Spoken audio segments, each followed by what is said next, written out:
For many moviegoers, Tuesday is the best day of the week because a new DVD is released. Yeah, at least one, right? This week we have RoboCop, and Jim Ferguson joins us now in Hollywood Happenings to discuss the movie. Hi, Jim. Hi, Greg. Hi, Amanda. Hi, Jim. Yeah, it's DVD Tuesday, I guess. Is. You know, you can call it that. It's RoboCop is being released, of course, on DVD, Blu-ray this week. You know. I was like you a little bit when I did the film junket. We got a lot of size going on. Another RoboCop, yes. You know. But I was surprised, as were the critics. Now, here's a movie, Greg, that was released and had great reviews and didn't come close to its budget, which was $100 million.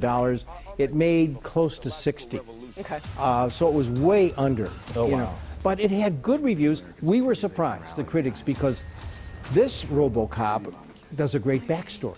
They go through the whole training of Detective Alex Murphy, played by Joel Kinnaman, who's critically injured, and his wife, Abby Cornish, is given with the proposition you can have a half man, half robot, or he'll die.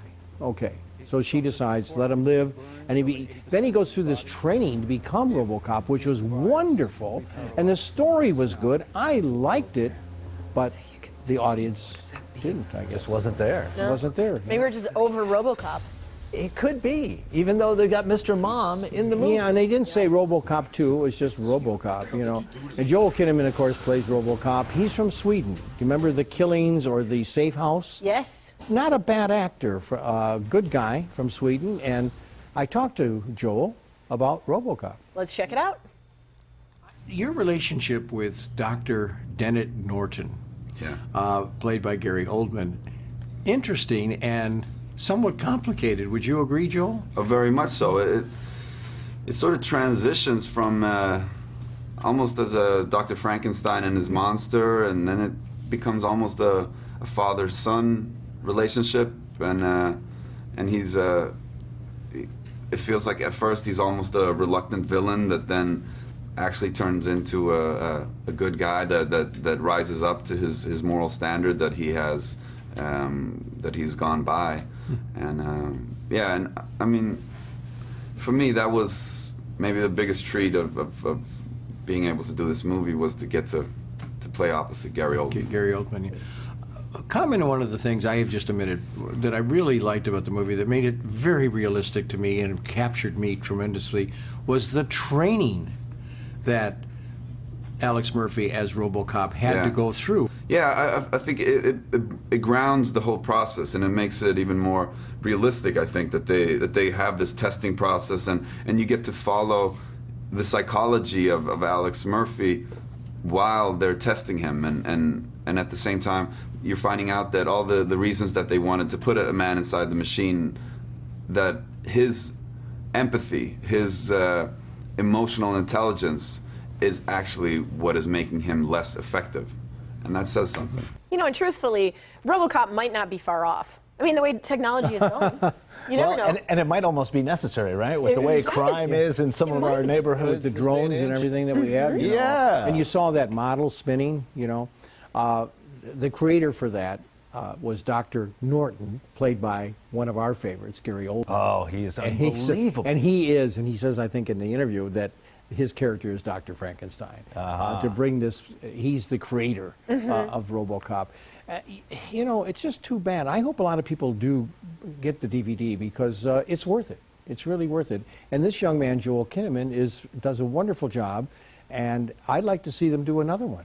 Oh, another RoboCop? Another RoboCop, yeah, with the same cast. Seems like a bit of a gamble, though, considering it hasn't, or at least it hasn't thus far paid off for them, right? Right, and that's probably, Greg, why they won't do another one. You know? Even though you'd love to see it, Jim. They'll make it just for you. It's always a pleasure to talk to Gary Oldman. He's an Oscar winner. You know, Silence of the Lambs. His biography is incredible, and what a great actor from England. Nice guy, always friendly to talk to.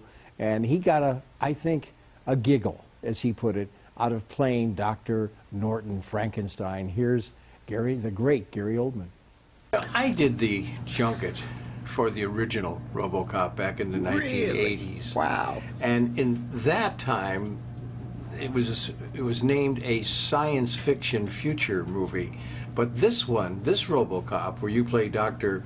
Dennett Norton is not science fiction. It could happen today. Am I right? Yeah, yeah. It's become science fact. Science fact. That's a good way to put it. Yeah, yeah. It was. Yeah, that's very much as good as the first one was and is. I think still, you know,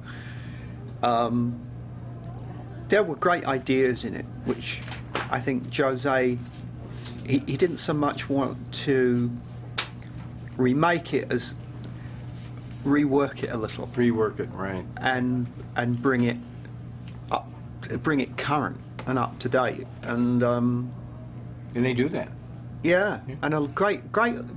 You're looking at a world. I think in the first one,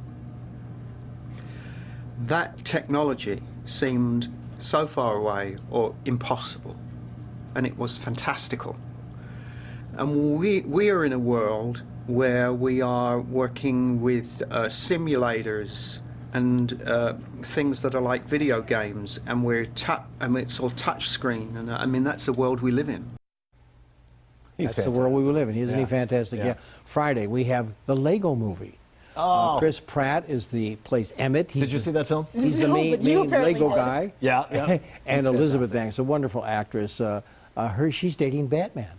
She is. Yeah, In the movie. dating Batman? Oh my God. I love the Lego And movie. it's over here at the cheap seats if you want to see it at the Right. Century. You can see it at the Century, yeah. Yeah, Gateway. Did you see how excited he You gotta got? go. Oh, I'm The telling you. Lego Lego movie. That's the movie. Friday. You gotta go. Take the kids. Guys, thank you so much. Jim, Thanks, thank Jim. you. All right, right now we have a copy of Hugo on Blu-ray, DVD, and a digital copy. Enter to win. Just go online to TucsonMorningBlend.com, click on the contest page.